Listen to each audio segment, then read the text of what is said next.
Hello everyone, welcome to the Layman Way, and this video is a part of my playlist on Indian polity where we are discussing Indian Constitution at work. And guys, if you want to view the full course, you can always go on the I button in the top right corner and view our full playlist. Alright guys, these courses are all free for you, so don't forget to smash the like button, subscribe and also turn on the notifications. And if you are following this course, do not forget to leave a comment down below about your progress in the course guys, so that we can motivate one another. And let's get started. So guys let's continue with the lecture. और last lecture में हमने fundamental rights को start कर दिया था, है ना। और हमने देखा था कि जो फंडामेंटल राइट्स हैं वो एब्सोल्यूट राइट्स नहीं होते, है ना। कुछ कुछ रेस्ट्रिक्शंस होते हैं, गवर्नमेंट लिमिट सेट करती है उसके ऊपर। और हाँ, और उन लिमिट्स के में उस लिमिट्स के अंदर ही हमको वो राइट्स एक्सेस करने होते हैं ना। कोई एब्सोल्यूट चीज़ नहीं होती। Fundamental rights are not absolute but limited rights, है ना। अब आगे बढ़ते हैं और राइट टू इक्वालिटी से हम स्टार्ट करते हैं कि राइट टू इक्वालिटी वाले जो राइट्स हैं फंडामेंटल राइट्स में, वो article 14 to article 18। Article 14 to article 18 talks about right to equality, और ये पूरा एक ग्रुप है, ठीक है, राइट टू इक्वालिटी का। इसमें आर्टिकल 14 टू 18 आते हैं, तो इसके अंदर जितने भी आर्टिकल्स हैं 14, 15, 16, 17, 18, वो सब किसके अंदर आते हैं? राइट टू इक्वालिटी के अंदर। तो सबसे पहले से स्टार्ट करते हैं। आर्टिकल 14 की हम बात करते हैं। आर्टिकल 14 क्या बोलता है? Equality before law and equal protection of laws, ठीक है। तो article 14 talks about equality before law and equal protection of law. अब इसमें देखो, इसमें दो पार्ट हैं, एक तो इक्वालिटी बिफोर लॉ है ना, एक तो इक्वालिटी बिफोर लॉ है, और दूसरा क्या है? इक्वल प्रोटेक्शन ऑफ लॉज, ठीक है। ये हमने कहाँ से लिया है? ये हमने ब्रिटिश से लिया है, ठीक है। This is a British concept, ठीक है। और ये जो वाला है इक्वल प्रोटेक्शन ऑफ लॉ, ये हमने कहाँ से लिया है? ये हमने अमेरिकन कॉन्स्टिट्यूशन से लिया है, ठीक है। तो अब हम देखते हैं कि इन दोनों में डिफरेंस क्या है। What is the difference between equality before law and equal protection of law, ठीक है। तो इक्वालिटी बिफोर लॉ क्या बोलता है कि लॉ के सामने सब बराबर है, ठीक है। एवरी ऑर्डिनरी पर्सन जो है दैट इज सेम, चाहे वो रिच हो, चाहे वो पुअर हो, चाहे वो स्टेटस में कैसा भी हो, ठीक है। सब जो हैं वो लॉ के सामने सेम है। लॉ के ऊपर कोई भी नहीं है, ठीक है। सब लॉ के सामने इक्वल है, और किसी को भी कोई स्पेशल प्रिविलेज नहीं मिला हुआ है, ठीक है। कोई भी स्पेशल प्रिविलेज नहीं है किसी पर्सन के लिए कि भाई ये अमीर है तो चलो हम इसके लिए लॉ को रिलैक्स कर देते हैं, ऐसा कुछ भी नहीं है, ठीक है। तो सब बराबर हैं, ठीक है। Equal subjection of all persons to the ordinary law of land by ordinary law of courts, ठीक है। तो वही बात है बोलने वाला कि सब जो हैं लॉ के सामने सेम है, चाहे वो रिच हो, चाहे वो पुअर हो, चाहे वो उसका स्टेटस कैसा भी हो, सब जो हैं और वो लॉ के सामने सेम है, और किसी को कोई प्रिविलेज नहीं मिला हुआ है, ठीक है। जबकि इक्वल प्रोटेक्शन ऑफ लॉ क्या बोलता है? इक्वल प्रोटेक्शन ऑफ लॉ क्या बोलता है कि इसमें इक्वालिटी ऑफ ट्रीटमेंट की बात होती है।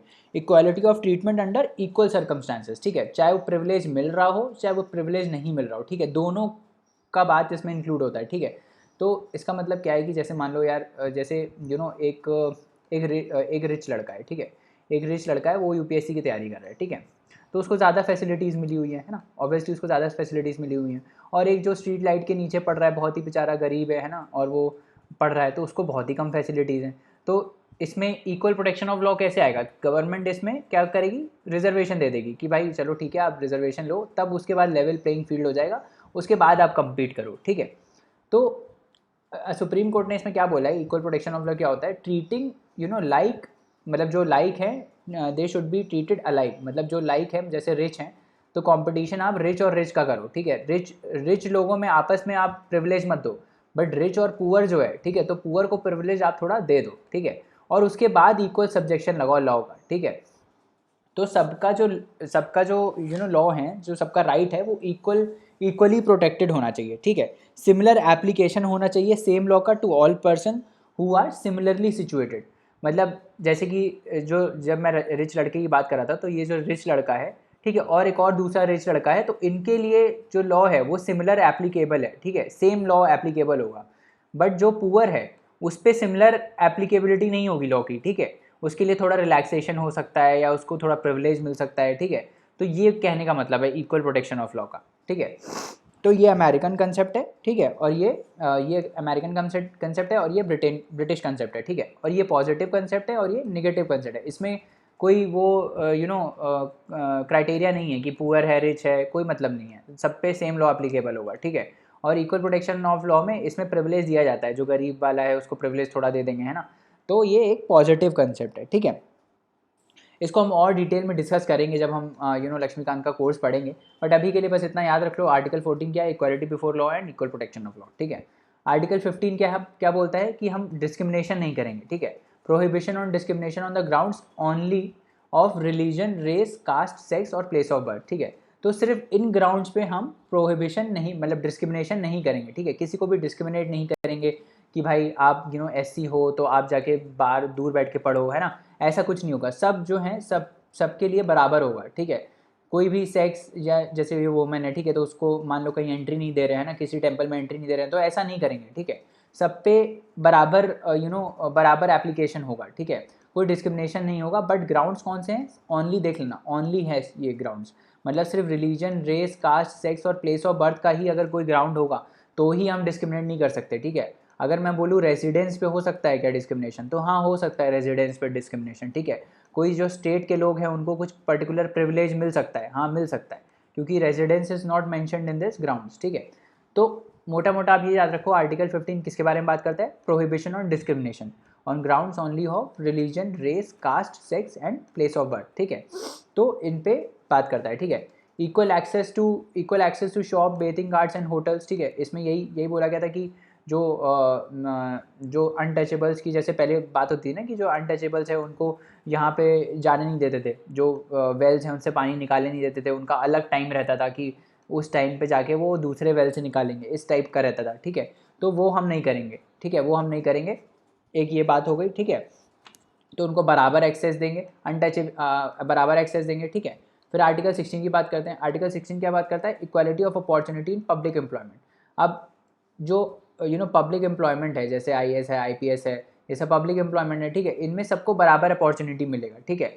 बराबर अपॉर्चुनिटी का क्या मतलब है कि जैसे मान लो कोई गरीब आदमी है या कोई SC है, जो ST है, जो पॉपुलरली रिप्रेजेंटेड नहीं है, तो उसको गवर्नमेंट प्रिविलेज भी देगी, ठीक है, रिजर्वेशन के टाइप की रिजर्वेशन रखेगी ताकि वो लोग भी आगे बढ़ पाएँ। समझ में आ रहा है? तो इसमें ऐसा नहीं है कि इक्वालिटी ऑफ अपॉर्चुनिटी का मतलब ये है कि सब जो हैं वो क्या बोलते हैं, चाहे वो SC हो, चाहे वो ST हो, चाहे वो OBC हो, सबको बराबर कंपटीशन करने को मिलेगा। बराबर मिलेगा, बट लेवल प्लेइंग फील्ड हमको बराबर करनी पड़ेगी पहले, ठीक है। क्योंकि SC ST बहुत पिछड़े हुए समाज में हैं, तो उनको अपलिफ्ट करने के लिए हमको उनको रिजर्वेशन देना पड़ेगा, राइट। तो तभी तो वो ऊपर आ पाएंगे, करेक्ट है ना। तो इसमें कोई गलत बात नहीं है रिजर्वेशन देने में, क्योंकि वो उनको अपलिफ्ट करना है। पहले उनके साथ इतना डिस्क्रिमिनेशन हुआ था, ठीक है, अब उनकी कंडीशन हमको अपलिफ्ट करनी है, तो हमको रिजर्वेशन देना पड़ेगा, उनको प्रिविलेज देना पड़ेगा, राइट। तो वो इसमें आता है, किसमें आता है? Equality of opportunity in public employment. सबको बराबर अपॉर्चुनिटी मिलेगी पब्लिक एम्प्लॉयमेंट के लिए, चाहे वो IAS हो, चाहे वो IPS हो, सब बराबर compete करेंगे, और जो मेरिट में सबसे ऊपर आएगा उसको हम सेलेक्ट कर लेंगे। फिर हम ये नहीं देखेंगे कि वो SC है, ST है, जनरल है, क्या है, ठीक है, सबको बराबर ट्रीट करेंगे उस टाइम। आर्टिकल 17 क्या बोलता है? Abolition of titles. मतलब ऐसे जो टाइटल्स होते थे ना पहले, राजा, क्वीन, महाराजा, है ना, ये सब अब टाइटल्स आप नहीं रख सकते, ठीक है, ये सब आप टाइटल नहीं रख सकते, एक्सेप्ट जो वो एकेडमिक टाइटल्स होते हैं, जैसे डॉक्टर हो गया, है ना, मिलिट्री टाइटल हो गए, जैसे जनरल हो गया, कैप्टन हो गया, तो ये सब आप रख सकते हो, ठीक है, ये सब आप रख सकते हो। बाकी इसको छोड़ के जितने भी टाइटल्स हैं वो आप नहीं रख सकते, ठीक है। तो ये किसके बारे में बोलता है? आर्टिकल 17 बोलता है एबॉलिशन ऑफ टाइटल्स। आर्टिकल 18 क्या बोलता है? आर्टिकल 18 क्या बोलता है? Abolition of untouchability. तो जो अनटचेबिलिटी है, ठीक है, कुछ लोगों को अलग नज़रों से देखा जाता है, उनको छूने से लोग सोचते हैं कि वो अपवित्र हो जाएंगे, ठीक है, तो ये होता है अनटचेबिलिटी, है ना। तो अनटचेबिलिटी बेसिकली कॉन्स्टिट्यूशन में डिफाइन नहीं है, ठीक है, ये याद रखना कि अनटचेबिलिटी जो है वो कॉन्स्टिट्यूशन में डिफाइन नहीं है। ये एक मैसूर हाई कोर्ट का जजमेंट था, जिसमें उन्होंने बोला था कि it is the practice as it is developed over the period of time, that is untouchability.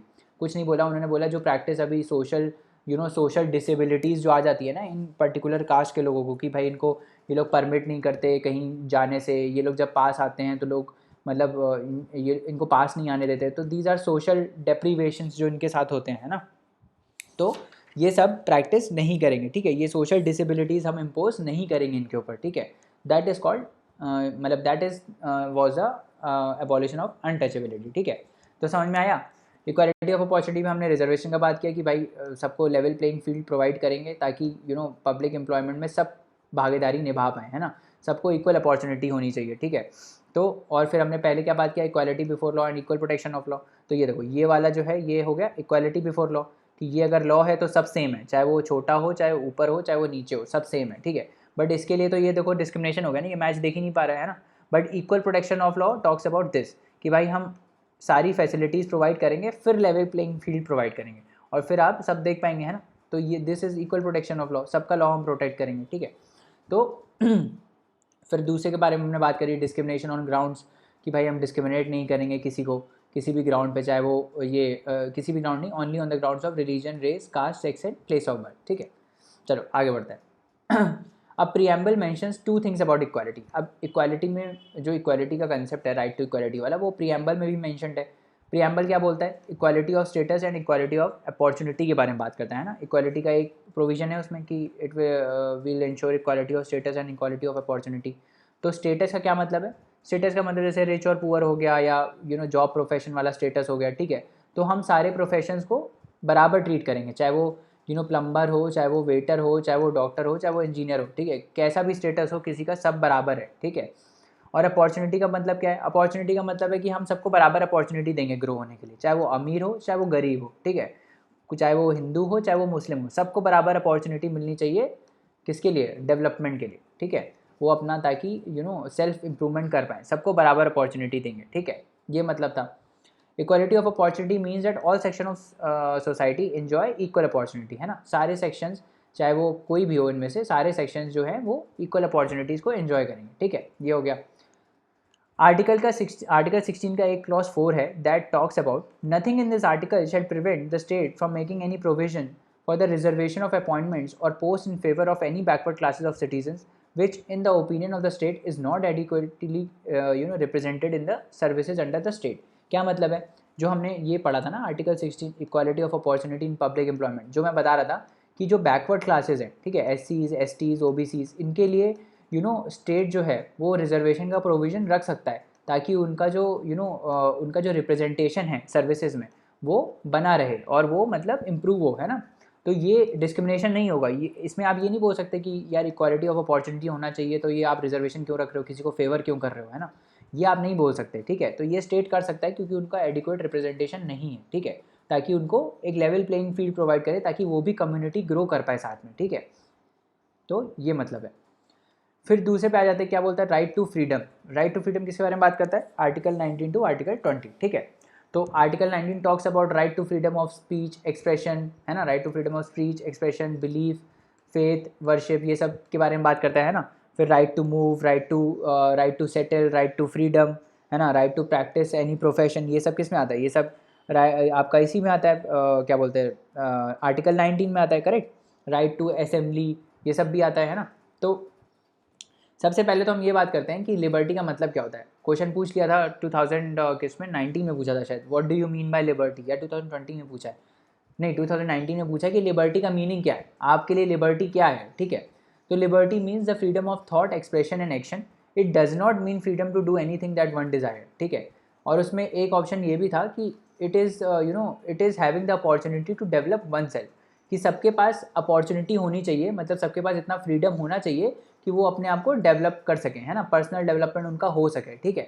तो ये मतलब होता है लिबर्टी का। लिबर्टी का मतलब ये नहीं होता है कि कोई रिस्ट्रेंट नहीं है आपके ऊपर, एब्सेंस ऑफ रिस्ट्रेंट नहीं होता है, ठीक है।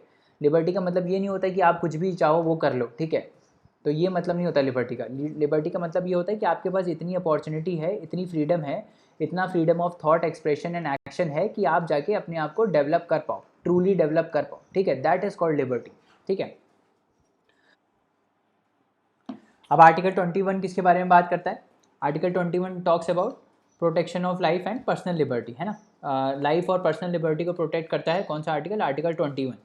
और इसमें क्या बोलता है कि no person shall be deprived of his life और personal liberty except according to procedure established by law, ठीक है। तो किसी भी पर्सन की आप लाइफ नहीं ले सकते, ठीक है, और उसकी आप पर्सनल लिबर्टी नहीं छीन सकते, ठीक है। लिबर्टी की हमने बात किया ना कि क्या मतलब है लिबर्टी का। एक अपॉर्चुनिटी होनी चाहिए, सबके पास फ्रीडम होना चाहिए, फ्रीडम ऑफ थॉट होना चाहिए, एक्सप्रेशन होना चाहिए, एक्शन होना चाहिए, है ना। तो ये आप किसी से नहीं ले सकते और उसकी लाइफ नहीं ले सकते, ठीक है। तो that comes under article 21, except, again a very important thing, except according to procedure established by law.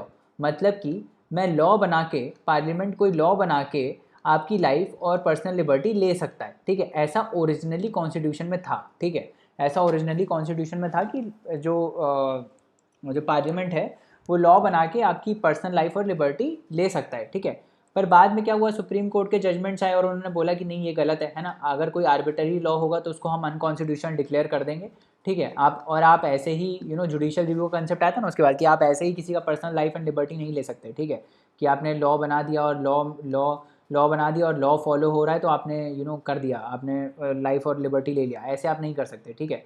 Law should not be arbitrary first of all, ठीक है। और उसका जुडिशियल रिव्यू हो सकता है, ठीक है। तो अगर कोर्ट को लगेगा कि नहीं ये तो ख़राब लॉ है, ठीक है, या फिर ये अनकॉन्स्टिट्यूशनल है, तो वो उसको स्क्रैप कर देगा। समझ में आ रहा है। बट ओरिजिनली क्या था कॉन्स्टिट्यूशन में, ओरिजिनली ये था कि प्रोसीजर जो अगर हम कोई लॉ बना के और उसका अगर हम करेक्ट प्रोसीजर फॉलो कर रहे हैं तो हम आपकी लाइफ और पर्सनल लिबर्टी ले सकते हैं, ठीक है, छीन सकते हैं। फिर उसके बाद और क्या क्या दिया हुआ है राइट टू फ्रीडम में। It means that no one can be arrested without being told on the grounds for such an arrest if the arrested, ये आर्टिकल किस में दिया रहता है, ये आर्टिकल 22 में दिया रहता है, ठीक है। जिसमें हम अपना 21 में सॉरी दिया रहता है, जिसमें हम इसके बारे में बात करते हैं कि अगर आप किसी को अरेस्ट कर रहे हो, ठीक है, अगर आप किसी को अरेस्ट करते हो, ठीक है, तो आपको उसको क्या बोलते हैं 22 में, सॉरी आर्टिकल 22 में यही बोलता है कि आप जब किसी को प्यूनिटिव और प्रिवेंटिव डिटेंशन के बारे में बात होता है कि अगर आपने कोई क्राइम किया, मान लो, है ना, आपने कोई क्राइम किया, प्यूनिटिव डिटेंशन में क्या होता है, अगर कोई क्राइम करते हो तो आपको पुलिस लेकर जाती है ना, तो आपको सज़ा मिलती है। तो जो पर्सन को ये लेके गई है, ठीक है, तो उसके पास भी कुछ राइट्स हैं, ठीक है। वो किस में आता है, राइट टू फ्रीडम में आता है, ठीक है। आप अगर अरेस्ट हो रहे हो, ठीक है, तो आपके पास कुछ राइट्स होते हैं, वो किस में आता है, राइट टू फ्रीडम में आता है, आर्टिकल 22 में, ठीक है। कि आपको ग्राउंड्स ऑफ अरेस्ट बताना पड़ेगा, सबसे पहले तो आप क्यों उसको अरेस्ट कर रहे हो आपको ये बताना पड़ेगा, ठीक है। फिर जो अरेस्ट हो रहा है, ठीक है, जैसे मान लो मैं अरेस्ट हो रहा हूँ, ठीक है, तो मेरे पास राइट है कि मैं अपने लॉयर को कंसल्ट कर सकता हूँ, ठीक है, मैं आपको डिफेंड कर सकता हूँ, ये मेरे पास एक राइट है। और फिर पुलिस को ये मैंडेटरली ये चीज़ फॉलो करनी है कि उसको मेरे को नियरेस्ट मैजिस्ट्रेट के पास लेके जाना है 24 घंटे के अंदर, ठीक है। तो 3 चीज़ें हैं इसमें, ठीक है। एक तो आपको ग्राउंड ऑफ अरेस्ट बताना है, ठीक है। दूसरा, मेरे पास राइट है कि मैं अपने आप को किसी लॉयर के थ्रू रिप्रेजेंट कर सकता हूँ, ठीक है। कोई लॉयर मेरा केस लड़ सकता है और मेरे पास राइट है कि मैं उसको कॉन्टैक्ट कर सकता हूँ, ठीक है। और फिर पुलिस जो है उसको 24 घंटे के अंदर नियरेस्ट मैजिस्ट्रेट के पास मेरे को लेके जाना पड़ेगा, ठीक है। ये किस में है, ये सब राइट टू फ्रीडम में, ठीक है, जब आप अरेस्ट होते हो तब, ठीक है। और सेम चीज़ में ये 2 और चीज़ों के बारे में बात करता है, एक है प्यूनिटिव डिटेंशन और एक होता है प्रिवेंटिव डिटेंशन, ठीक है, आगे देखेंगे। प्यूनिटिव डिटेंशन क्या होता है कि जब आपने क्राइम किया है, जब आपने क्राइम कर दिया तो आपको पुलिस लेके जा रही है, ठीक है, that is called punitive detention. और प्रिवेंटिव डिटेंशन में क्या होता है कि अभी आपने क्राइम किया नहीं है, ठीक है, अभी आपने क्राइम किया नहीं है, बस पुलिस को एक शक है कि आप कर सकते हो, तो आपको पुलिस लेके चली गई स्टेशन, ठीक है, तो वो होता है प्रिवेंटिव डिटेंशन। मतलब क्राइम को प्रिवेंट करने के लिए जब कोई अरेस्ट किया जाता है तो that is called preventive detention, ठीक है। अब आगे और क्या क्या है इसमें, अब ये जो आर्टिकल 21 है इसमें right to live with human dignity free from exploitation भी है, ठीक है। अब इसमें राइट टू इन्वायरमेंट भी आता है, राइट टू लाइफ में राइट टू इन्वायरमेंट भी आता है, अगर इन्वायरमेंट अच्छा नहीं होगा तो आप कैसे रहोगे, है ना। Right to live with dignity भी आता है, आप किसी को डिस्क्रिमिनेट कर रहे हो, सोशल बॉयकॉट कर रहे हो तो वो सब गलत चीज़ें हैं ना। मतलब किसी को नहीं, मतलब अगर ज़बरदस्ती आप किसी भेदभाव कर रहे हो तो वो गलत चीज़ है ना, वो डिग्निटी को इंश्योर नहीं करता है, ठीक है। राइट टू शेल्टर है, राइट टू लाइवलीहुड है, ये सब भी किस में आता है, राइट टू लाइफ में। राइट टू इन्वायरमेंट हो गया, राइट टू हेल्थ हो गया, राइट टू शेल्टर हो गया, राइट टू लाइवलीहुड हो गया, right to live with human dignity हो गया, एंड फ्री फ्रॉम एक्सप्लॉयटेशन, ये सब किस में आता है, ये सब आता है किस में, आर्टिकल 21 में ठीक है। तो ये जो आपने देखा होगा स्ट्रीट्स में लोग सो रहे होते हैं, ठीक है, तो इनका आर्टिकल 21 वॉयलेट हो रहा है, ठीक है, क्योंकि इनके पास राइट टू शेल्टर नहीं है, ठीक है, इनके पास शेल्टर नहीं है। तभी तो जो सरकार है वो प्रधानमंत्री आवास योजना और ये सब लेके आ रही है ना, ताकि इन सब लोगों का क्या बोलते हैं राइट जो है वो एनफोर्स किया जा सके। समझ में आ रहा है। अब जैसे मैं बोला था आर्टिकल 22 किसके बारे में बात करता है, प्रिवेंटिव डिटेंशन के बारे में। Sometimes a person can be arrested simply out of an apprehension that he or she is likely to engage in an unlawful activity and imprisoned for the some time। मतलब कुल मिला कुछ नहीं बोल रहा है, क्राइम को प्रिवेंट करने के लिए जब आप अरेस्ट करते हो, ठीक है, आपको लग रहा है, आपको शक है किसी के ऊपर कि भाई ये इलेक्शन आने वाले हैं, है ना, ये बॉम्ब प्लांट कर सकता है एक्सक्यूज मी, ये बॉम्ब प्लांट कर सकता है, ठीक है, तो आप क्या करोगे, उसको अरेस्ट कर लोगे, पुलिस उसको अरेस्ट कर लेगी, ठीक है, तो that is called preventive detention, ठीक है तो आप उसको जेल में डाल देते हो अंदर जाके कि भाई तुम बैठो आराम से, ठीक है, सॉरी तुम बैठो आराम से, हम बाद में बात करते हैं, ठीक है।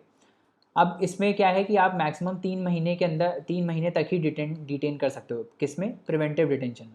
प्रिवेंटिव डिटेंशन में आप मैक्सिमम किसी को 3 महीने तक ही डिटेन कर सकते हो बिना किसी से कंसल्ट किए, ठीक है। उसके बाद क्या होता है, 3 महीने के बाद क्या होता है, एक एडवाइजरी बॉडी सेटअप होती है और वो एडवाइजरी बॉडी बताती है कि हाँ ये इसने, अब हम इसको छोड़ सकते हैं कि नहीं, ठीक है। बिना उसके आप 3 महीने के आगे एक्सटेंड नहीं कर सकते। अगर मान लो एडवाइजरी बॉडी बोलती है कि आप इसको रिलीज़ करिए, तो वो आपको रिलीज़ करना पड़ेगा, ठीक है। तो मैक्सिमम डिटेंशन प्रिवेंटिव में कितना होता है, 3 महीने का, ठीक है। Right to freedom of speech expression is subjected to restriction such as public order, peace and morality. अब जैसे मैंने बोला था, जो फंडामेंटल राइट्स हैं वो एब्सोल्यूट नहीं है, हमेशा रेस्ट्रिक्शंस होते हैं, ठीक है। तो जो ये फ्रीडम ऑफ स्पीच है, मूवमेंट है, ये सब it can be restricted on the grounds of public order, peace and morality. इन सब को क्या बोलते हैं, प्रोटेक्ट करने के लिए हम इसको रेस्ट्रिक्ट कर सकते हैं, हम राइट टू फ्रीडम को रेस्ट्रिक्ट कर सकते हैं, ठीक है। द गवर्नमेंट में impose restriction in certain areas declaring the assembly of 5 और मोर पर्सन एज अनलॉफुल। जैसे इसमें होता है सेक्शन 144 में, है ना, assembly, right to assembly hamper होती है। अब हैम्पर तो क्या होती है, गवर्नमेंट उसको इम्पोज कर सकती है, उस गवर्नमेंट उस रेस्ट्रिक्शन को इम्पोज कर सकती है, ठीक है, कि आप 5 से ज़्यादा लोग नहीं आएंगे, नहीं तो अनलॉफुल हो जाएगा, है ना। तो कुछ कुछ स्टेट्स में जब टेररिज्म हो रहा होता है, या फिर जो कौन सा एक्ट है, अफसा एक्ट है, arm forces special provisions act जो है ना, वो जब लगता है तो क्या होता है, यही लगता है कि भाई आप असेंबली नहीं कर सकते 5 और ज़्यादा लोगों की, है ना। ये क्यों होता है, ताकि क्या बोलते हैं, ये टेररिज्म को प्रिवेंट किया जा सके, है ना, कोई पीस एंड ऑर्डर को, law of peace and order को मेंटेन किया जा सके, है ना। तो ये सब होता है, तो गवर्नमेंट वो रेस्ट्रिक्ट कर सकती है। फिर आर्टिकल 20 में एक राइट ऑफ एक्यूज़ के बारे में बात करता है कि भाई अगर आपने आप किसी को एक्यूज़ कर रहे हो तो उसके पास भी कुछ कुछ राइट होते हैं। क्या राइट होते हैं, कि जैसे वो सेम पनिशमेंट के लिए आप उसको 2 बार मतलब मोर देन वंस पनिश नहीं कर सकते। इसको हम क्या बोलते हैं, नो डबल जेपॉर्डी। नो डबल जेपॉर्डी मतलब कि नो डबल जेपॉर्डी का क्या मतलब होता है, कि एक पर्सन को सेम क्राइम के लिए आप मोर देन वंस पनिश नहीं कर सकते, ठीक है। That is called no double jeopardy. उसके बाद एक आता है no ex post facto law. Ex post facto का मतलब क्या होता है, एक्स पोस्ट फैक्टो का मतलब पिछली डेट से, बैक डेट से कोई लॉ एप्लीकेबल नहीं होता है, ठीक है। मान लो लॉ जो है, आप मान लो आपने आज लॉ बनाया, ठीक है, तो ऐसा नहीं है कि वो 2 साल पहले से एप्लीकेबल हो रहा है। तो 2 साल पहले किसी ने कोई एक्टिविटी करी होगी, है ना, जो इस लॉ के अंडर एक क्राइम है, तो आप उसको पनिश नहीं कर सकते, इसमें समझ में आ रहा है। तो बैक डेट से कुछ नहीं कर सकते, इसके आपने जिस डेट से लगाया है लॉ, उस डेट के बाद अगर कोई बंदा उसको वॉयलेट करता हुआ मिले तो आप उसको एक्यूज़ कर सकते हो, ठीक है। उसके पहले जिसने भी वॉयलेट किया वो लाइबल नहीं होगा एक्शन के लिए, समझ में आ रहा है। No law shall be declared any action as illegal from a back date, मतलब बैक डेट से कुल मिला के कोई लॉ इफेक्ट में नहीं आएगा, ठीक है। नो पर्सन शैल बी, और एक होता है no self incrimination. No self incrimination का क्या मतलब होता है, कि no person shall be asked to give evidence against himself और हरसेल्फ। मतलब उस बंदे को, सेम बंदे को आप एज ए एविडेंस नहीं, फोर्स नहीं कर सकते उसको एविडेंस देने के लिए, एक्सेप्ट कौन सा, ये किस चीज़ में एप्लीकेबल है, ओरल और डॉक्यूमेंट्री एविडेंस में, ठीक है। बाकी जैसे ब्लड सैंपल वगैरह हैं, डीएनए का एनालिसिस है, ये सब आप कर सकते हो, ठीक है। तो ये सब आप नहीं बोलोगे कि मेरे को आर्टिकल 20 में दिया गया है कि सेल्फ इंक्रिमिनेशन नहीं हो सकता। ब्लड सैंपल आपके लिए जा सकते हैं, इट ओनली अप्लाइज टू कौन सा, ये ओरल एंड डॉक्यूमेंट्री एविडेंस, ठीक है। कोई ओरल चीज़ आप उससे बुलवा नहीं सकते और कोई डॉक्यूमेंटेशन आप उससे नहीं निकलवा सकते। डॉक्यूमेंटेशन इन द सेंस कि आप उसको फोर्स नहीं कर सकते कोई डॉक्यूमेंट देने को, ठीक है। तो ये सिर्फ इसी चीज़ में है कि उसके पास ये राइट है कि वो अपने ही केस के अगेंस्ट एविडेंस नहीं होगा, समझ में आ रहा है। मान लो उसने कोई क्राइम किया है, ठीक है, तो आप उसे मार मार के ये नहीं बुलवा सकते कि तुम बोलो मैंने क्राइम किया, तुम बोलो मैंने क्राइम किया, ठीक है। तो ये होता है सेल्फ इंक्रिमिनेशन, कि सेम उसी बंदे को जिसने क्राइम किया उसी को ही आप एज ए एविडेंस नहीं ले सकते, ठीक है। तो चलिए दोस्तों, आज के लिए इतना रहने देते हैं। नेक्स्ट लेक्चर में और कंसेप्ट्स को पढ़ेंगे। जाने से पहले लाइक शेयर सब्सक्राइब ज़रूर करें, अपने दोस्तों को रिकमेंड करें। अपनी क्वेरीज़ आप हमको queries@thelaymanway.com पे भेज सकते हैं, जहाँ पे हम आपका रिप्लाई इंस्टेंटली करेंगे। और पढ़ते रहिए, हार्डवर्क करते रहिए, है ना। अगले लेक्चर में मिलते हैं। Thank you, bye bye, take care.